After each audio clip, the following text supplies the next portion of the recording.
Mon nom est Amélie. J'ai 32 ans, et la fiancée de mon frère m'a brutalement agressé dans ma propre cuisine pendant que mon frère se tenait là et regardait. Avant de vous raconter comment j'ai utilisé ma signature pour leur refuser le prêt immobilier de la maison de leur rêve et les démasquer au tribunal, dites-moi d'où vous regardez dans les commentaires.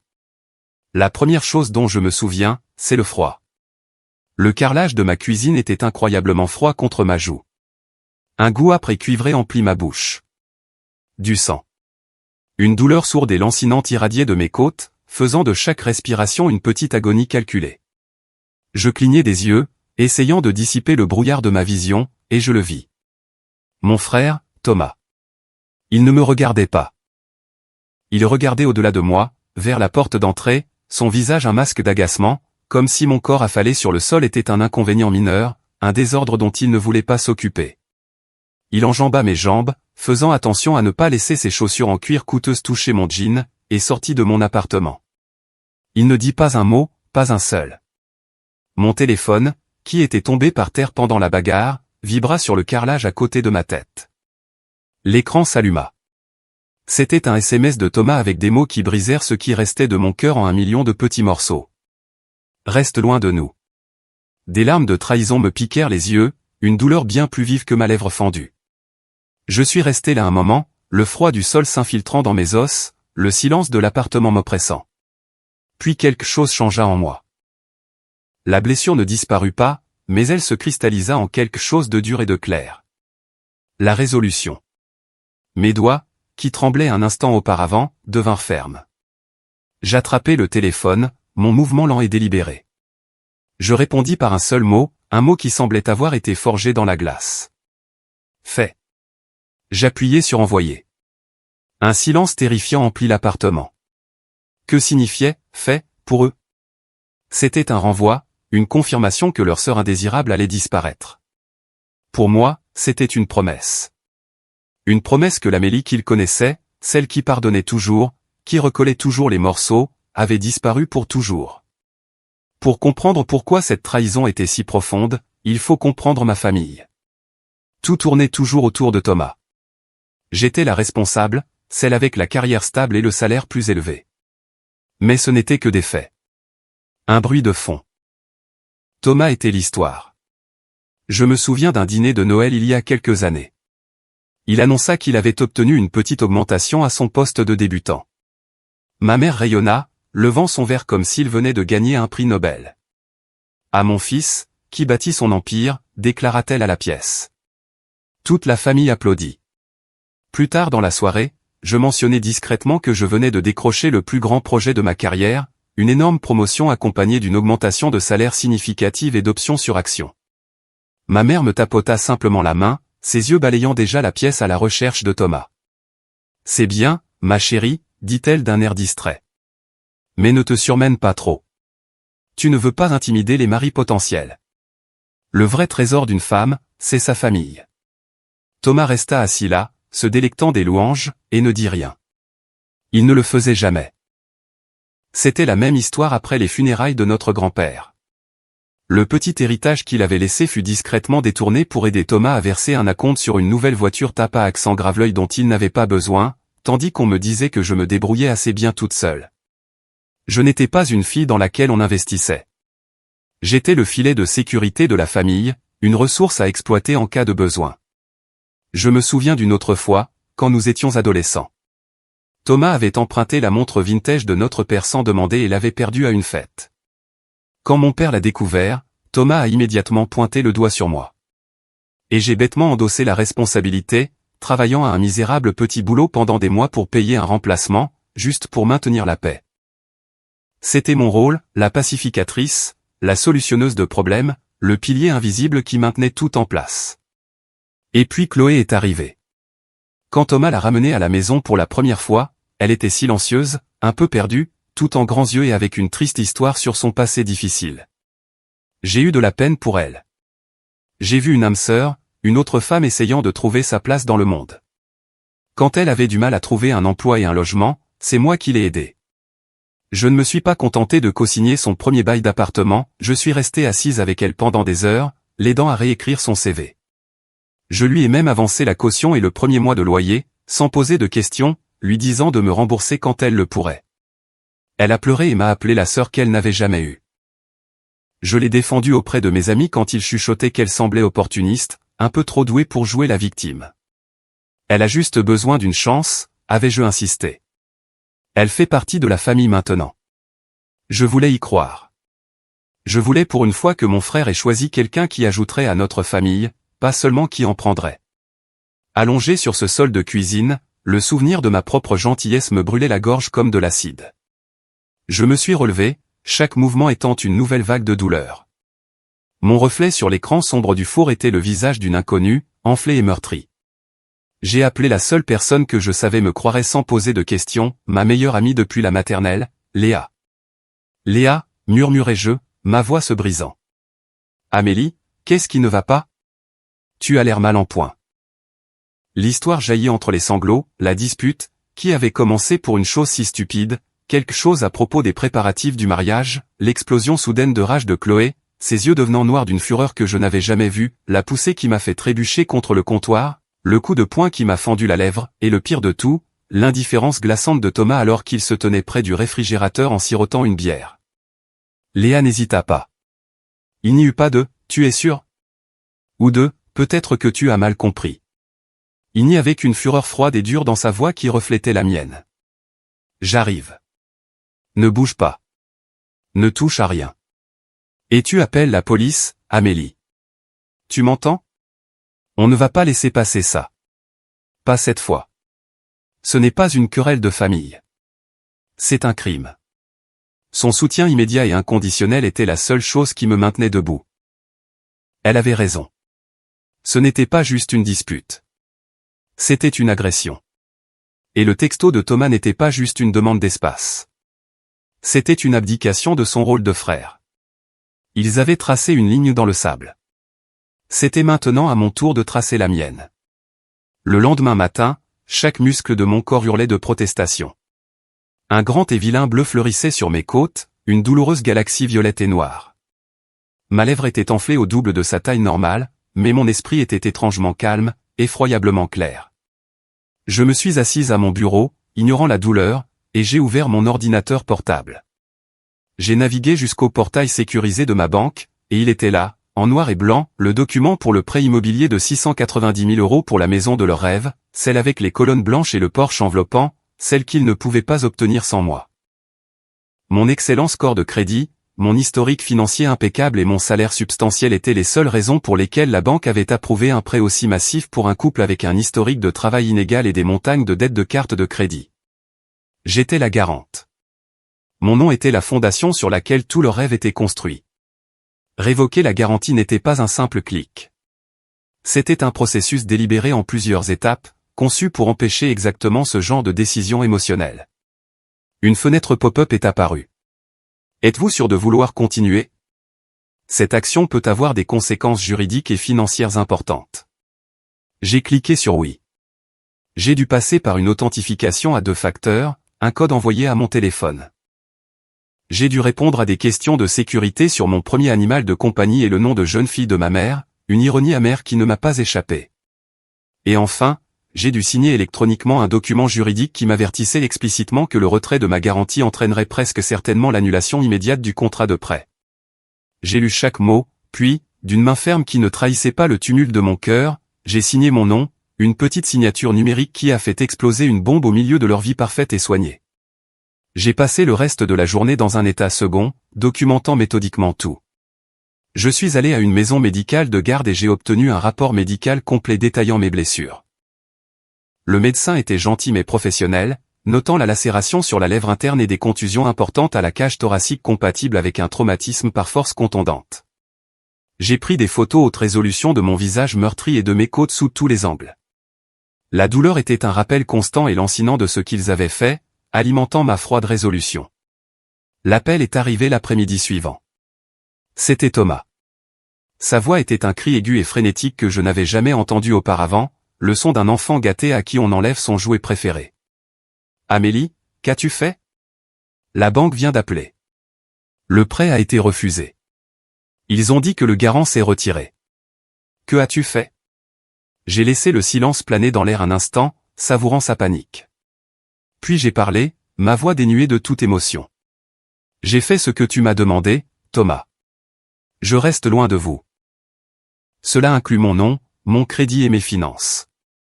J'ai raccroché avant qu'il ne puisse répondre. Ce soir-là, la porte de mon appartement trembla sous la force de leurs coups. Ce n'était pas un toc, c'était une agression. J'ai regardé à travers le Judas. C'étaient eux, leurs visages tordus de rage et d'incrédulité. Ils ressemblaient à des animaux piégés, sauvages et dangereux. Amélie, ouvre cette porte.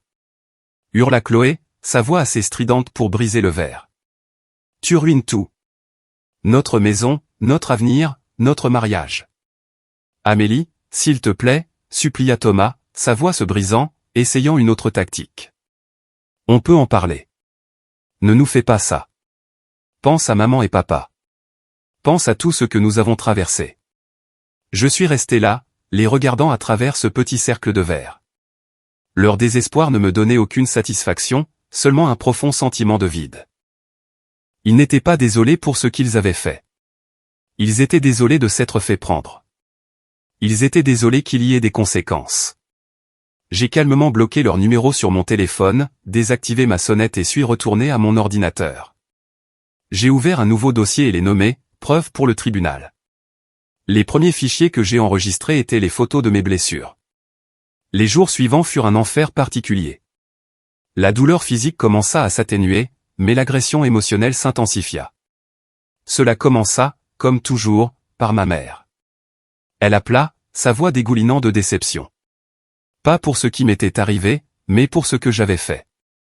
Thomas m'a tout raconté, commença-t-elle. Pas de préambule.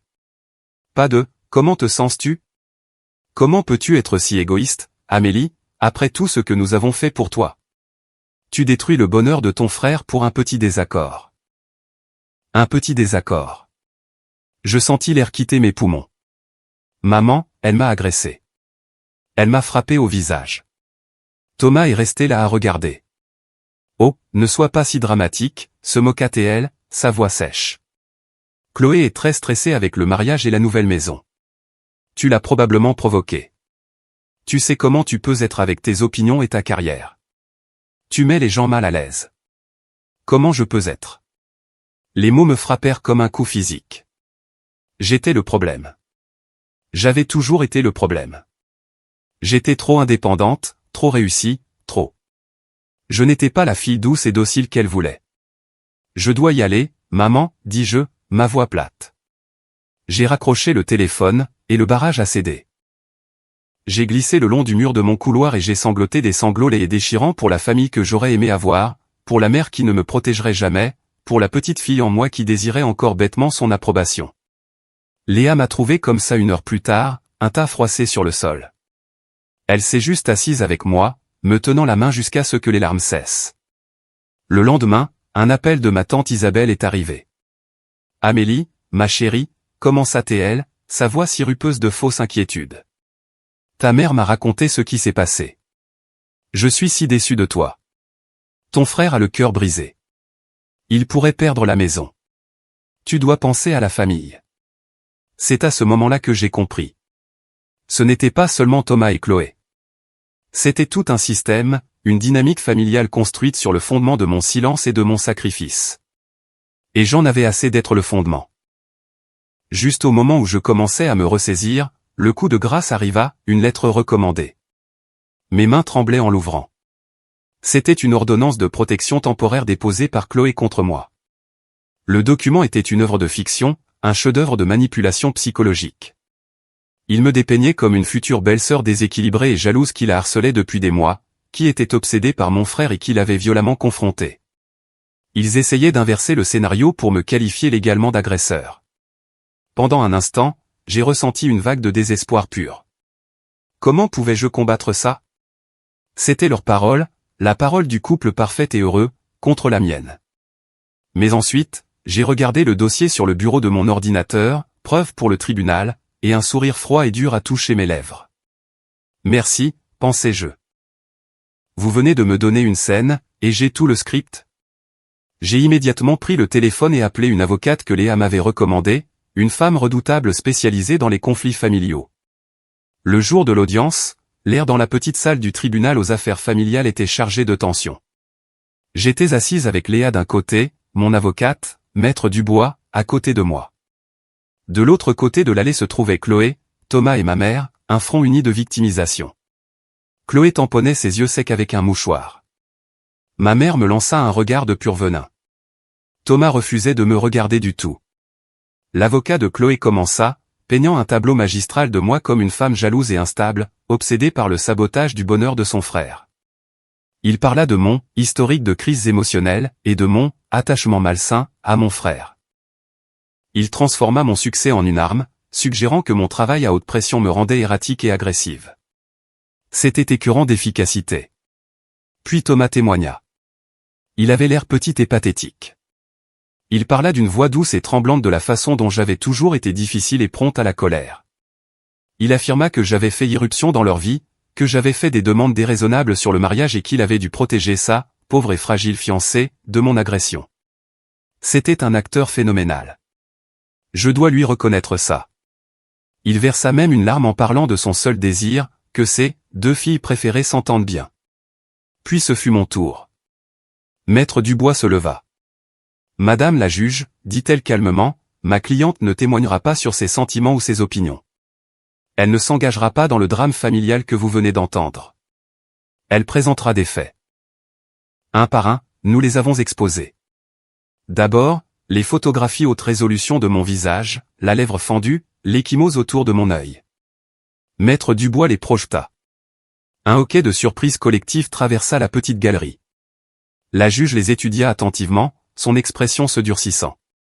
Ensuite, le rapport médical officiel de la maison médicale de garde, que Maître Dubois lut à haute voix, sa voix claire et ferme, documentant des blessures compatibles avec un traumatisme par force contondante.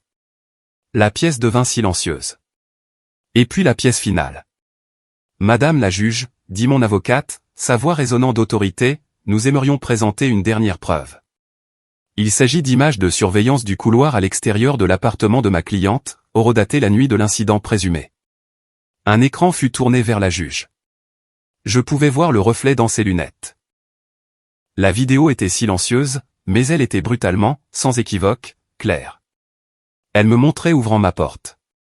Elle montrait Chloé criant, son visage déformé par la rage. Elle la montrait se jetant sur moi, me repoussant dans l'appartement avec une telle force que j'ai trébuché hors du champ de la caméra. Et puis elle montrait Thomas, debout dans le couloir un instant, l'air agacé, avant qu'il ne tourne le dos et s'en aille. Le silence dans la salle d'audience était absolu. J'ai regardé leur visage. La mâchoire de Chloé tomba, la couleur quittant son visage comme si elle avait vu un fantôme. Elle ressemblait à un ballon qui se dégonfle. Thomas avait l'air d'avoir reçu un coup de poing dans l'estomac, sa bouche s'ouvrant et se fermant comme un poisson. Et ma mère porta une main à sa bouche, ses yeux écarquillés d'horreur. Mais ce n'était pas de l'horreur pour moi. C'était l'horreur de voir leur récit parfait, leur mensonge soigneusement construit, s'effondrer en poussière sur un écran de tribunal à la vue de tous. Le marteau de la juge tomba avec un claquement qui fit sursauter tout le monde. La demande d'ordonnance de protection est rejetée, dit-elle, sa voix comme de la glace. Elle regarda directement Chloé, ses yeux flamboyants. Et je vous conseille, madame, que la dénonciation calomnieuse et le faux témoignage sont des crimes graves. Tout comme les violences volontaires. Vous avez de la chance que mademoiselle Amélie ne porte pas plainte aujourd'hui. L'audience est levée. C'était fini. La vérité avait gagné. Alors que nous sortions de la salle d'audience, Léa me serra fort dans ses bras. Tu l'as fait, murmura-t-elle, sa voix chargée d'émotion. Tu l'as vraiment fait. Ma mère tenta de s'approcher de moi, son visage un désordre de confusion et de honte. Amélie, je ne savais pas, dit-elle. Je lui lançai juste un regard froid et vide et passai devant elle avec Léa, la laissant là, balbutiante, ses mots se dissolvant dans l'air. Dans le couloir, Thomas me bloqua le passage. Son visage était pâle, ses yeux suppliants. Amélie, commença-t-il, sa voix un murmure rauque. Je suis tellement désolé. Chloé, elle devient folle parfois. Je ne savais pas quoi faire. Je le coupais. Je le regardais droit dans les yeux, et pour la première fois, je ne vis pas mon grand frère. Je vis un homme faible et creux, un lâche se cachant derrière les poings d'une femme. Tu te tenais dans la cuisine, dis-je, ma voix plate et stable, chaque mot une pierre soigneusement placée. Tu as enjambé mon corps. Tu n'es pas mon frère. Tu es son bouclier. À partir de maintenant, nous sommes des étrangers. Je me suis retourné et je suis parti sans regarder en arrière, le laissant seul dans le couloir stérile du palais de justice. Ce fut la dernière fois que je lui ai parlé. L'année qui suivit fut une année de reconstruction. Ce ne fut pas facile. Il y eut des cauchemars. Il y eut des jours où la solitude pesait comme un poids physique. Mais pour chaque mauvais jour, il y en avait un bon. Je me suis jeté dans mon travail, non pas comme une évasion, mais comme une célébration de ma propre compétence. J'ai mené mon équipe à notre trimestre le plus réussi et j'ai obtenu une promotion majeure, devenant l'une des plus jeunes vice-présidentes de l'histoire de mon entreprise. J'ai aussi commencé à prendre un cours de poterie le mardi soir, quelque chose que j'avais toujours voulu faire mais que ma famille avait rejeté comme une perte de temps salissante. Il y avait quelque chose de profondément curatif à prendre un morceau d'argile informe et humide et à le façonner de mes propres mains pour en faire quelque chose de nouveau, de beau, d'utile. Je remodelais ma propre vie, un tour de roue à la fois. Ma famille choisie se rallia autour de moi. Léa était mon roc. Mes amis, ceux qui avaient vu Chloé pour ce qu'elle était depuis le début, m'entourèrent d'amour et de rire. Un soir, j'ai organisé un dîner dans mon appartement. La pièce était remplie des bruits de mes amis qui parlaient, riaient, appréciaient la nourriture que j'avais cuisinée. C'était chaleureux, lumineux et réel. C'était tout ce que mes dîners de famille n'étaient pas. C'était ça, la famille, celle que j'avais construite, celle que j'avais méritée. Il y a quelques mois, une lettre est arrivée. J'ai reconnu l'écriture de Thomas. Ma main n'a même pas tremblé. Je l'ai tenue longtemps, ne ressentant rien. Pas de colère, pas de curiosité, juste une quiétude tranquille. Par un sentiment détaché de finalité, je l'ai ouverte. C'était exactement ce à quoi je m'attendais, des excuses décousues et pleines d'apitoiement sur soi. Lui et Chloé s'étaient séparés, un divorce compliqué en perspective. Il suivait une thérapie. Il travaillait sur lui-même. Il était désolé. Il voulait récupérer sa sœur. J'ai pensé à toutes les années où j'avais désiré son approbation, sa protection. Et j'ai réalisé que je n'en avais plus besoin. Ma paix m'appartenait. Ma force m'appartenait. Le pardon n'est pas un interrupteur que l'on actionne. C'est un pont que l'on construit, pierre par pierre. Et je n'avais aucun intérêt à construire un pont vers un endroit qui ne m'avait jamais causé que de la douleur. J'ai déchiré la lettre en 2, puis en 4, et j'ai jeté les morceaux dans le bac de recyclage. Maintenant, 1 an plus tard, je suis sur le balcon de mon appartement. Le soleil est chaud sur mon visage. J'arrose un petit cactus têtu que j'ai acheté après l'affaire judiciaire. Quand je l'ai acheté, ce n'était qu'un morceau vert et piquant. Ce matin, j'ai remarqué quelque chose de nouveau, une petite fleur rose vif avait éclos tout en haut. Je pensais que la force consistait à ne pas avoir de cicatrice. Maintenant, je sais qu'il s'agit de ce que l'on fait pousser à partir d'elle. J'ai survécu. Pas seulement à l'agression physique, mais à la blessure plus profonde de la trahison familiale. Et j'ai appris que le foyer le plus important que l'on puisse jamais avoir est celui que l'on construit à l'intérieur de soi. J'ai pris une grande bouffée d'air frais du matin. Pour la première fois depuis très longtemps, je me sentais complètement et totalement libre. La porte derrière moi était ouverte, prête pour tout ce qui allait suivre. Merci beaucoup d'avoir écouté mon histoire. Ce n'était pas facile à partager, mais j'espère que cela aidera quelqu'un qui se sent piégé ou invisible. Ma question pour vous est la suivante, avez-vous déjà dû prendre la décision difficile de couper un membre toxique de votre famille de votre vie? Racontez-moi votre histoire dans les commentaires ci-dessous. Et si mon histoire a résonné en vous, s'il vous plaît, donnez un j'aime à cette vidéo et abonnez-vous pour en voir plus. Cela aide vraiment la chaîne.